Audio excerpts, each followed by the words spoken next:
Greetings, everybody. This is What is a Formal Speech? And this is actually a departure from what it is that we've been working on. It's not necessarily a departure from, it's actually the next step with that process. So you're still making that strong connection to your audience. You still have that same conversation energy that you had with your vlogs and your discussions. But now we're going to introduce what I call a message first style of organizing and presenting when we actually give these particular speeches. It works both with live presentations and online or virtual presentations, and it started with the live presentations. So where it goes really back to is that audience bill of rights that I actually gave you last week. And everything that is listed there is really the heart of everything that A, we're doing in this class, and B, everything that you want to focus on when you give your speeches. And that's what makes this formal. All right, so make sure that you take a look at that on your own terms. We'll take a look at it briefly at the end of this one and make any adjustments that you need between the live presentations and the online or virtual presentations. Now, the key to this, of course, is preparation. Remember that the secret to giving a good speech is that you already know what you're going to say and everything is in your notes. So you know this speech by the time you actually have to give it. All right, so when you're outlined, that means you're focused. All the main points are absolutely clear. All the sub points are absolutely clear. The speech moves very smoothly from the introduction all the way to the conclusion, and you have significant moments marked out, all those main points marked out for yourself. You are ready to do this. All right, the delivery itself is a message first delivery, which means that anything that gets in the way of that message coming from your mouth to our ears and then into our brains has got to go.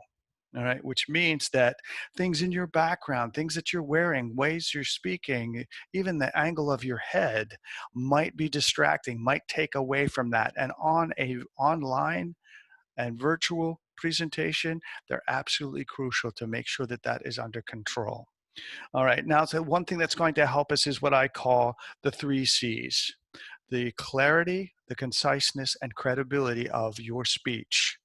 All right, clarity means that it's absolutely clear, everything that you say. There's no doubt in our minds what it is that you mean. Conciseness means that it moves. It has a consistent flow and an energized flow. It doesn't break up.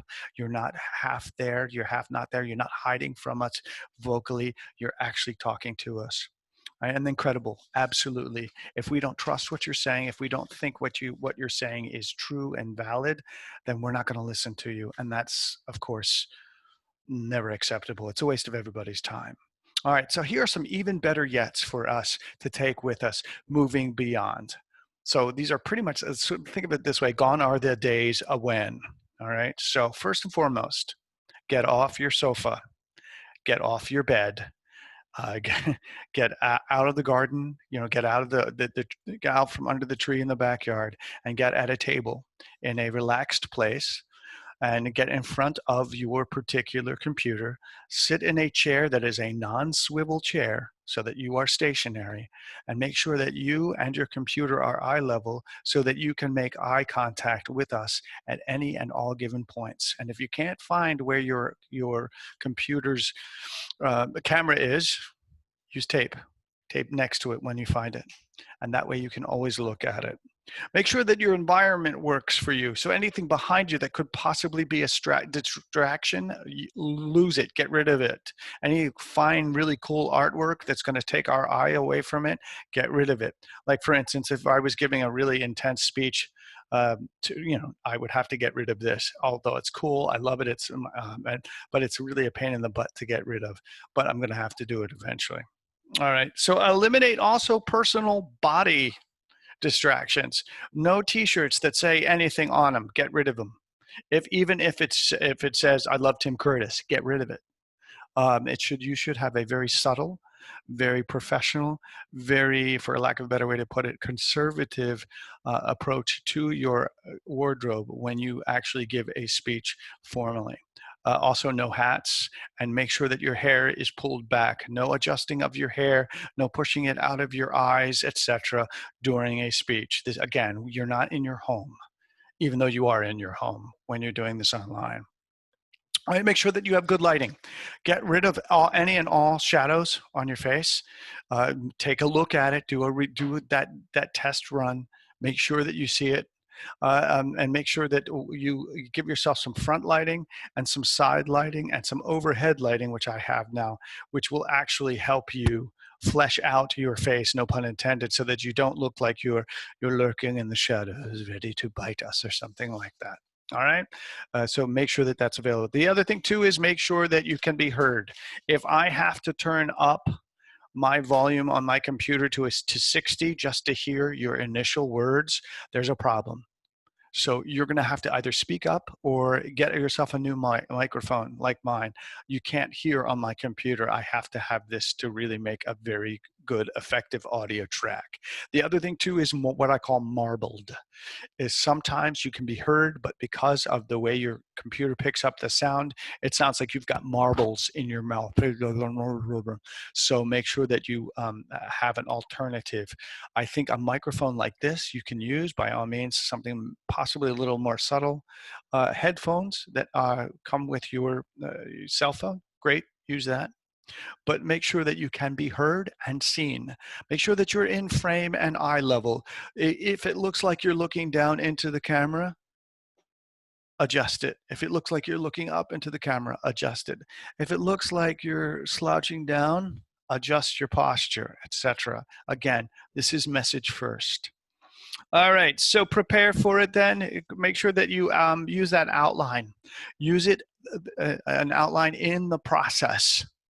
Okay, so in other words, if you have given yourself the night before to put your outline together, you have not used an outline in the process. Okay, you should be doing it first thing, or at least midway through the process, and get familiar with it. Again, that's going to get it in the body too.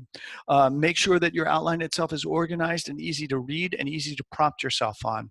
And again, prompting yourself does not mean that you can hold it and read it like you're reading an essay. In fact, any read speeches don't count as far as I'm concerned, with the exception of the special occasion. Just make sure that you make that connection. You are to prompt yourself with a conversation energy to us. All right, rehearse it. Don't do this to yourself. Don't wing it at the for a final presentation. Rehearse it. Put it all together. Get it in your body. Make it work. Also record a rehearsal if you're doing it virtual so that you can see how you look on screen, and don't hide from us out there. Put it out there. If you're prompting yourself, absolutely no cell phone promptage. I'm sorry, your cell phone, even though you use it for everything, is not the same as prompting from note cards, or in my case, my clipboard. Don't do that to yourself. It's a cell phone is still a phone. It is still a means of personal communication, not communal. All right, run it for comfort. Make sure that you get it down several times. And then finally, get comfortable with any and all tech that you're using. Make sure that you know how to use PowerPoint. You know how it works on Zoom, for instance, how you share the screen on Zoom. Don't count on anyone else to do that. You have to do it. Remember, it's your speech, you're driving, you need to do this. And then last but certainly not least, and this is not a pointing a finger, but this happens a lot, please check your attitude. If you absolutely hate giving this speech, it's going to be obvious, especially online. We're going to see it. So make sure that you make friends with this speech. And I understand that a lot of you are taking this class just for a general university requirement and will probably never, ever speak in front of a group of people if you can avoid it in your life. I get that. But you're wasting your time, our time, and anybody who's watching this is time if you don't find some kind of positive experience for yourself in this. I can't give that to you, but you're going to have to do that. So remember that you need to talk to us, don't read to us. Even though you want to, even though that feels safer for you, do not do that. If you have not prepared, go ahead and do it anyway and see what happens. All right, find an energy. Find an energy that is outward and connected to us. Think of us as your friends. In fact, we all are your friends. We're in the same boat. Think of it that way. I am always on your side as an evaluator. Don't ever think that it's me versus you, because that's not the case here. And even if it is the case, when you're presenting it, don't be that way. So, going all the way back to what we talked about, make sure that this speech is prepared. Make sure you have that message energy first. The message first energy is there and dominates everything that you're doing. Still have fun, still be relaxed, but make sure that it flows, and make sure that you use your outline to get everything done that needs to be done in the speech, and rehearse. Don't make this a surprise to yourself or anyone else. Let's take a look at a couple things and then you're out of here. All right, first and foremost, let's take a look at some of the things that you might want to look that we mentioned here. This is that audience bill of rights that we talked about. Just go over it again, please, but you have the purpose. This is everything. This really is this whole class. So take a look at it. All right, and just make sure that this is sort of the standard that I'm holding you guys to. And yes, I understand that you all are in development. We got that. All right, here's the new, doing a new share here. Let's take a look at this. This is for the 5-minute informative speech, but you can carry this over with your persuasive speech. This is the guide, and it is on D2L. Take a look at it, find it. I do believe it's in week 4. Find it, use it, study it. Make sure that this is very clear to you. And if it's not, ask me some questions. We still have time. All right. All right.